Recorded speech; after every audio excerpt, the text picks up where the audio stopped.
سلام، به برنامه گپی آزاد خوش آمدید. 98 سال پیش در ماه دکبر اتحاد با نام شوروی یا SSSR تأسیس یافت که تاجیکستان یکی از 15 کشور عضوش بود. تاجیکان 70 سال در هیئت این اتحاد زیستند. 29 سال قبل و در ماه دکبر SSSR پاش خورد و تاجیکستان مستقل شد. با گذشت تقریبا 30 سال تاجیکان نگاهی متفاوت به پاشخوری SSSR دارند. گروه آن را اشتباه و فاجعه تاریخی مینامند. گروه دیگر SSSR را زندان بزرگ خلقها میدانند و میگویند اگر آن پاش نمیخورد تاجیکان هویت خود را میباختند. حالا نمایندگان این دو عقیده به هم ضد را برای یک بحث دعوت کردیم. امیدجان احمدزاده، روزنامه‌نگار تاجیکی مقیم ایالات متحده آمریکا، و رستم علمخانزاده، شاعری که هنوز در آرزوی SSSR است و در شعرهایش آن را وصف میکند. خب امید جان، چرا فکر میکنید که پاشخوری SSSR کاری درست بود؟ اگر پاش نمیخورد فکر میکنید در چی وضعیتی بودیم؟ قبلا من با کل دوستانم از سامانه آزادی و با همه هواداران این سامانه بسیار پرنفوذ پیام میفرستم، درود میفرستم و واقعا هم اگر که پاش نمیخورد این اتحاد شوروی و اگر که از اینجا آغاز میکنم، اگر که این یک مدل خوب میشد، یک مدل میشد که همون احتیاج و نیازهای مردم را برآورده میکرد، پاش نمیخورد. از بس که پاش خورد پس میتوانیم بگوییم با دل پر که یک مدل بود که دیگر راه رشد نداشت، دیگر به پیش حرکت کردن نمیتوانست، دیگر رهبریت اتحاد شوروی اون مردم رو سرجم کرده و گرد یک گویه به هم آوردن نمیتوانست. از همین خاطر پاش خورد. اندیشه شخصی من اون است که ما تاجیکستان اگر همین اتحاد شوروی رو به سان یک کاپراتیو فکر کنیم، ما در همین کاپراتیو به سان یک خوجگی یاری رسان بودیم که این از نیروی کاری ما، از نیروی کار ارزانی ما برای ماندن روند استحصالات و تامین کردن اون نفرانی که در کرملین نشستگی بودند، تامین کردن آنها با مواد غذایی و دیگر عموما تامین کردن زندگی با صفت آنها و تامین کردن تمام شرایط ها برای آنها، ما همچون یک یک نیروی کاری بسیار ارزان بودیم، بسیار نیروی کاری بودیم که به هر فرمانی آنها اطاعت میکردیم و هر چیزی که آنها میخواستن ما اون رو میکردیم. تشکر امید جان. خب رستم علمخانزاده، شما چی نظر دارید؟ چرا از پاشخوری شوروی هنوز افسوس میخورید؟ افسوس میخورم که خیانتکاران دولت ما را فروختند. افسوس میخورم که جوانانی که حاضر هستند این را درست درک نمیکنند. دلیل شما برای افسوس خوردن چی است؟ قریب که برادر من گفت که ما غلام بودیم. نه، حاضر ما غلام روس ها، امریکن ها، غلام شده ایم. در اون دور من زندگانی بکردم در اتحاد شوروی، در رسپوبلیکا بودم، میدانم. من خودم را صاحب ملک، صاحب سرزمین SSSR حساب میکردم. فرقش در همین است که من جای خواب داشتم، جای خورد و خوراک داشتم، جای منزل، همه چیز میرسید. فرزندانم صاحب معلومات، صاحب به پول در بلنیچه ها نگاه بین کردن داشتند. مرا همچون پدر فرزندان هر ماه باز پول میداد که من علاوتاً معاشم زندگانیم را خوب براه مونم. خب خب امید جان، شما با این اندیشه ها راضی هستید یا نه؟ من پیش از همه تاسف از اون میخورم که یک زیایی، اپاننت من اهل زیا است، یک زیایی هیچ از اون افسوس نمیخورد که با آمدن اتحاد شوروی ما خط خود رو از دست دادیم، ما زبان مادری خود رو از دست دادیم و با خط کریلیک گذاشتیم، یعنی که با استفاده خط کریلیک گذاشتیم. حالا که در هیئت اتحاد شوروی دولت‌های بودند که تا به امروز خط خود را نگاه داشتند و شما از من خوبتر میدونید. در مسئله اونی که میگویند که از نگاه اجتماعی تامین بودن، حالا هم اگر انسان کمی کوشش کند، کمی مهنت کند، زحمت کشد، از همه لحاظ تامین شده میتواند. یک ناخوبی اتحاد شوروی در آن بود که همه میدونن که در آن دور یک به قول یک مقال بود که هر کار کنم نکنم دولت همون 70-100 سمش میتید. مردم یک کمی تنبل میکرد، مردم کار نمیکرد، مردم برای رشد خود، برای رشد عقل و برای رشد سواد و دانش و برای پیشرفت خود یگان گام نمیگذاشت، یگان کار نمیکرد و همین چیز ما رو به یک دogma تبدیل داده بود و ما دیگر راه رشد رو نمیدیدیم، ما پیش خود رو نمیدیدیم. حالا ببینید بعد از اونی که ما صاحب استقلال شدیم، ما صاحب کانستیتوسیون خود شدیم، ما صاحب یک دولت ملی شدیم، ما یک دولت ملی ساختیم، ما در سازمان ملل متحد آواز خود رو داریم که آواز تاجیکانه است، نماینده دائمی خود رو داریم. ببینید ورزشگران ما در مسابقه های سطح بین المللی از نام ملت ما برآمد میکنند. چرا ما همه این چیز رو یک طرف میگذاریم و اون چند برتری که در اون زمان بود از اونها بسیار افسوس میخوریم و باز میگویم که اهل زیا باید از آن افسوس بخورد که ما زبان رو از دست دادیم که دیگر من ببینید 100 سال میشود بحث اون رفته صدا است که ببینید امید جان ببینید این برخورد شما شاید از آن است که زمانی SSSR رو درست در یاد ندارید یا شاید نان و نمکش رو کم خورده اید. بله، من همگی شاید 10 سال داشتم که تقریبا 11 سال داشتم که اتحاد شوروی از بین رفت، لیکن در همون سالها من میدیدم حالا درباره برتریاش گپ میزنن، من میدیدم که نوبت‌پایی برای روغن بود، نوبت‌پایی برای شکر بود، نوبت‌پایی برای مثلا یک لباسی وای بود. من خودم در یاد دارم که ما 2 پسر بودیم در خانه، با یک پسر با اکای کالونی هم رفته یک مثلا بلوک جینز پیدا کرده خریدم برای من اتاست، یعنی که محدود بود همه چیز، یعنی که ما رو نمیگذاشتن که از همون پیش نظر خود دورتر چیزی رو ببینیم، یعنی با یک نظام معین ما رو تامین میکردن. بله تشکر. خب رستم علمخانزاده شما چی گفتنی دارید؟ من گفتنیم که در زبان روسی ما زندگانی میکردیم، زندگانی ما زبان روسی در یکم درجه هم بگم میشود. خوب میدیدم با زبان روسی، لکن در خانه، در رفیقا، در خشت برو من تاجیکی گپ میزدم.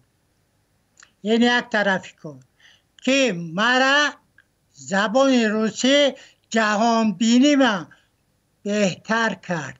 جهان میفهمیدم چی گفتستن، چی کار میکنن، کپیتالیستا چی میخوان، سوسیالیستا کمونیسم میخوان.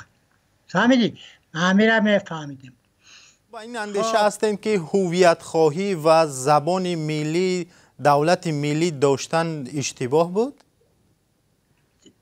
زبان ملی گفتستم، زبان ملی شاعران، نویسندگان همش به زبان تاجیکی گپ میزدن، کتاب میبرآوردن به زبان تاجیکی 50 تا بگم بسه گازیت چاپ میشید هر روزی. با چی میخواهید؟ اما به هر حال این نظرها هست که آزادی نبود، مردم آزادانه زندگی کردن نمیتوانست. آزادانه زندگانی میکردیم. من در اون طرف SSR میرفتم خدمت در خانه اوچم حساب میکردم، زندگانی بهتر بود. اوکراین گفتنی دولت است وزیر در همونجا جنجال کی داخته هم جنگ کی دموکراتیا تو چیه؟ ما میدانیم که شما تجارت دارید و از راه تجارت زندگی خوب هم دارید، اما چرا فکر میکنید که سر نمی پاشید باز زندگی بهتر میشد؟ چون ما میدونیم که زندگی شما خیلی خوب و راحت است. من پگا و حضور امروز خواه میکردم پگده باوری داشتم که گلک سنگی ما زندگانیش سازه، آو میرسد، قوه برق میرسد، همه چیز میرسد، نان، لباس، همه چیز. شیر به پول بود در حکومت سویتی، شیر آورده خانه به خانه شیر به پول تقسیم میکردن. زنی موارد تنبلا میگفت که اکا پگا بیارش، پگا بیار، پگا میگیرم. فهمیدی؟ سری پوری را. تشکر. خوب امید جان، اگر فعلا شوروی وجود می داشت شما چی تصور دارید زندگی ما چگونه جریان داشت؟ من قبلا میخوام با یک اندیشه اپوننتم جواب دهم.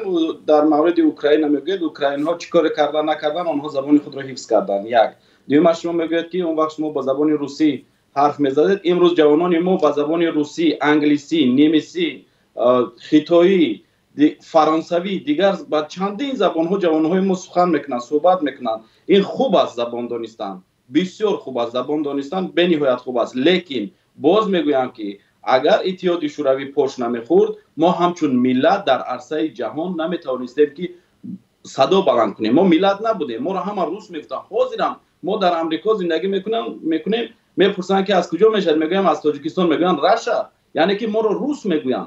تو حاضر ببینید از پشت خوردن اتحاد شوروی چقدر وقت گذشت، تو حاضر همون سویه همون وای سر ما ایستاده است. بعدا با سوال شما چنین جواب میدم که اگر حالا اتحاد شوروی میشد، من فکر میکنم که ما در همون سطحی که بودیم، در همون سطح قرار داشتیم، حالا هم رشد نمیکردیم. ما نمیتوانستیم دولت ملی خود را بسازیم، ما نمیتوانستیم از عنعنه‌های ملت خود، از تاریخی بسیار هم بوی خود به مردمان سخن بگوییم. و امروز با دست آوردن استقلالیت ما به همه این چیز رسیدیم. یعنی بهاترین، بی‌نظیرترین چیز استقلالیت است. حالا میگوید که به ما شیری به پول میدادن، اونقدر چیزی که از تاجیکستان به مسکو میرفت سرکرده از پخته، عسل، الومینی، تیلو، اونقدر چیزی که به مسکو میرفت برای وضع اونقدر چیز 2 لیتر شیر میدادن و ما حالا از این در آسمان هفتم پرواز میکنیم. ای برادری عزیز، اگر همون قدر مهنت ما برای اقتصاد ملی خودمون کنیم، باور کن 10 چند و 100 چند از اون فایده بیشتر میبینیم. لیکن مشکلی ما در اون است که ما نمیخواهیم کار کردن. ما کار کردن نمیخواهیم، ما فقط میخواهیم که برای ما کسی چیزی مهیا سازد. فراموش کنید این چیز را. هر کس زندگی خودش رو خودش بسازد، زندگی خودش رو، صفت زندگی خودش رو هر کس خودش میسازد. دیگر اون از مسکو 2 لیتر شیر روان کردن تمام دیگر نمیشود. رستم علمخان زاده از این حرفهای شما ناراضی هستند. چی گفتن میخواهید جناب رستم علمخان زاده؟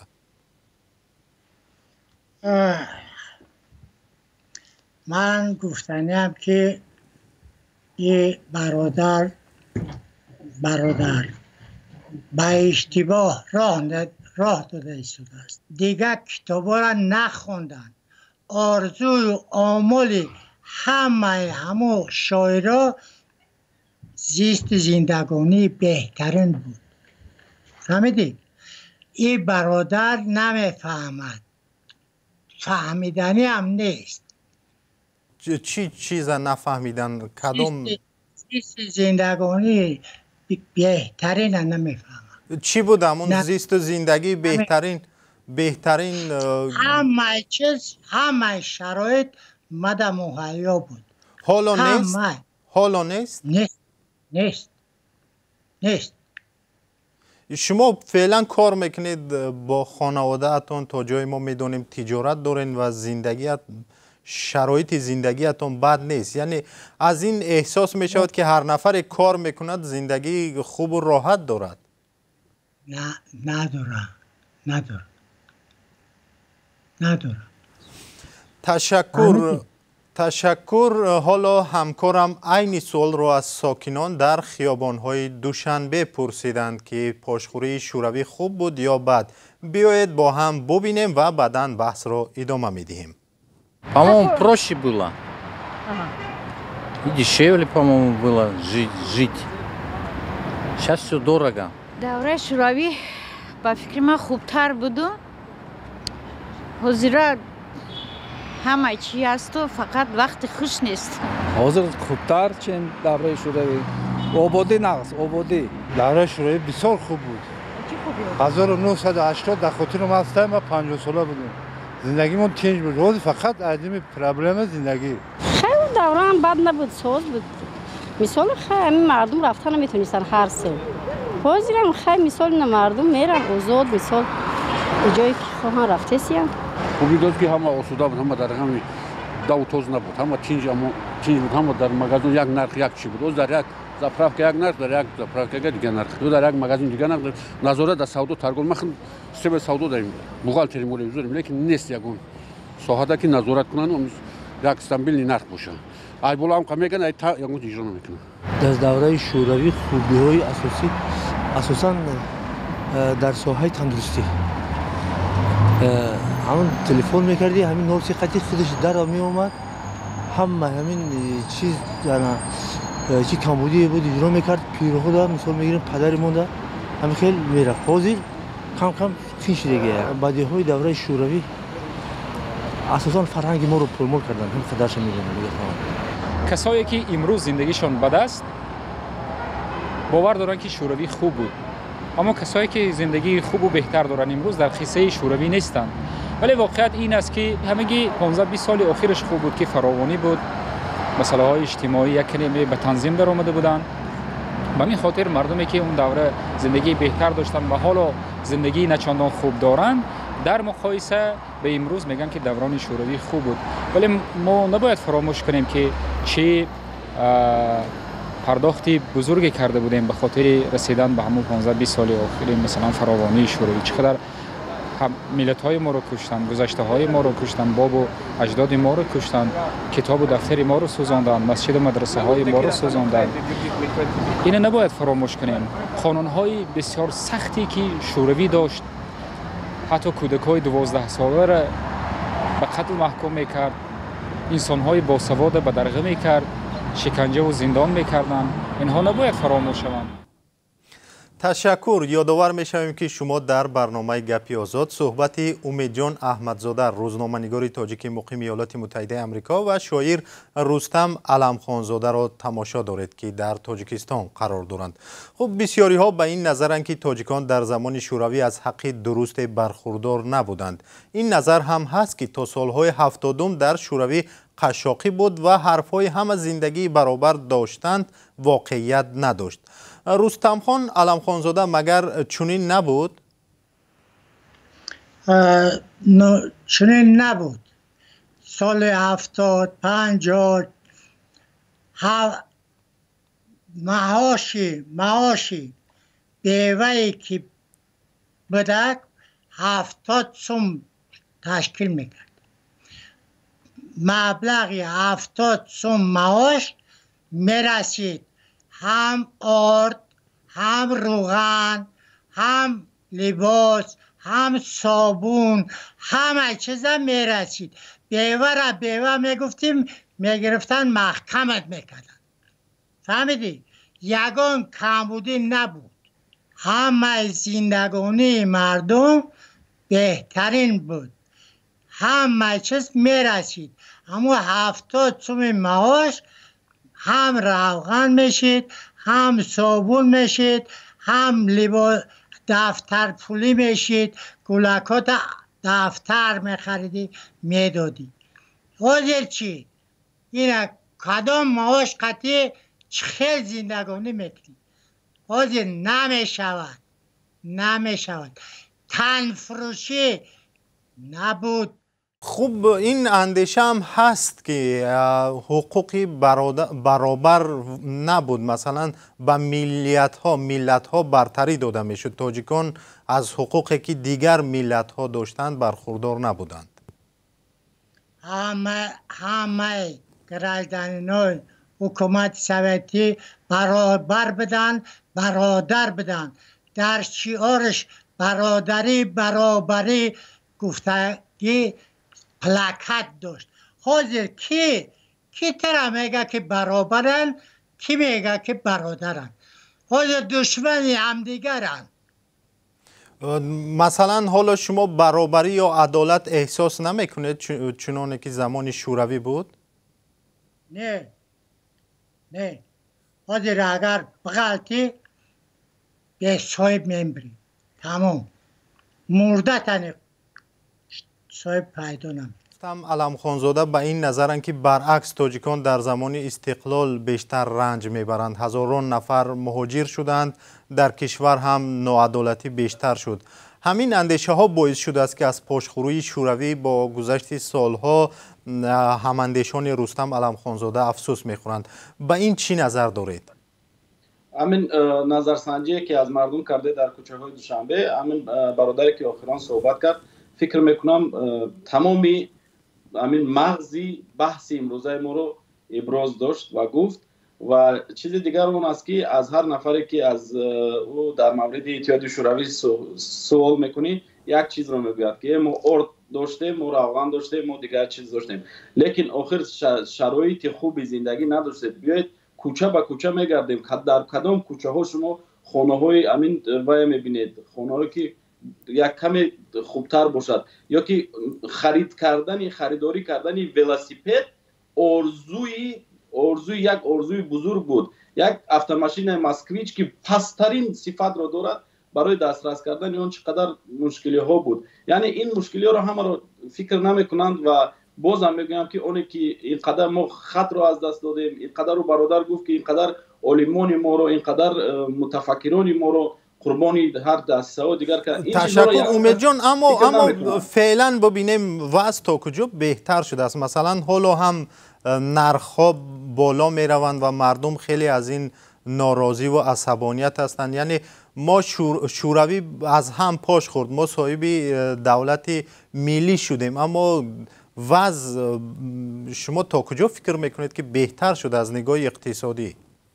ببینید ما در یک جهان زندگی میکنیم که امروز پروگرس تکنولوژی هست و امروز مناسبات های کل جهان فکر میکنم مناسبات های بازاری مبادل شده است. در این بازار هر یک انسان باید که دانش خود را به فروش برآورد و از حساب فروش دانش خودش، سواد خودش باید که زندگی خودش را تامین کند. اگر ما همگونه بنشینیم و همگونه شکایت کنیم که زندگی وضعی است و این است اون است، این نرخ‌ها باز بالاتر میشوند، باز بلندتر میروند.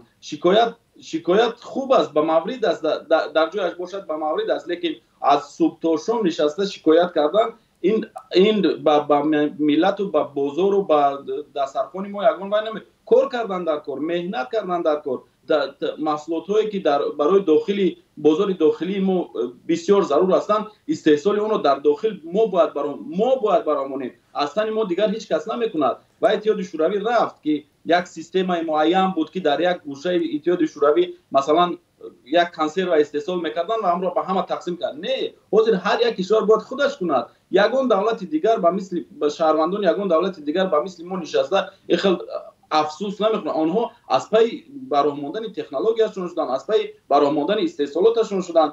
یک ما هستیم که می‌نشینیم و فقط کارمون افسوس خوردن است. با افسوس خوردن یگان کار بود نمیشود. کار کردن در کار، زحمت کشیدن در کار. امید جان ببینید به هر حال هماندیشان مثل رستم علم خانزاده به این نظر هستند که اون زمان تاجیکان مهاجر نبودند و چنانه که حالا وضعیت چون در روسیه خیلی ناخوب است چون این احوال نمی داشتیم. من به شما میگویم که چندین کشورهای هستند که از حساب مهاجرت اقتصادیات خود را خیلی پیش بردن. برای مثال آوردن تنها همین کشور ترکیه بسنده است. و بعدا در مورد مهاجران باز میگویم که سواد دانش در کار است که در کجای دنیا باشی عذاب نکشی. برادران ما، من به عزت نفس کسی نمیرسم، برادران ما در روسیه من با چشم سر دیدم. من در سفر خدمتی بودم در سن پترزبورگ، دیدم که 8 سال زندگی کرده است در روسیه، 8 سال 2 کلمه روسی نمیدوند و 90% مشکلی هایش از ندانستن زبان است. بله. خب فعلا در پس منظر خواستار بازگشت به اتحاد شوروی بسیاری از مهاجران میخواهند که به اتحاد اقتصادی که از جانب روسیه سازمان داده شده است و چند کشور سابق شوروی هم با آن همراه شده است میخواهند به اون اتحاد تاجیکستان نیز پیوست شود. شما چی نظر دارید؟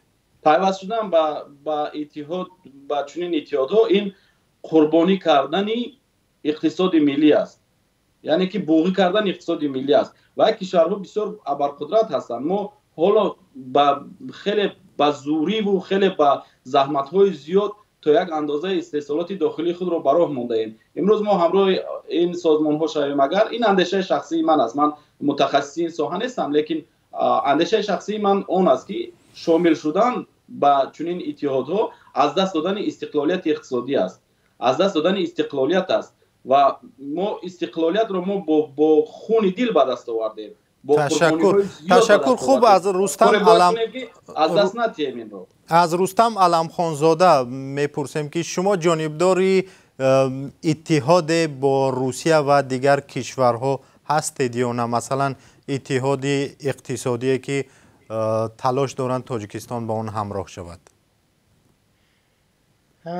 من راضی ام که با خیتای و دیگر دولت ها همجایه شوند، زندگانی با پیشتر می وجود هم کمونیست ها هستند. ممکن که راهی خیتای، راهی کمونیستی خیتای یا قبول کنند. من باور دارم که میخواهیم نمیخواهیم همین کپیتالیزم برهم میخواه، با سوسیالیسم برقرار میشه.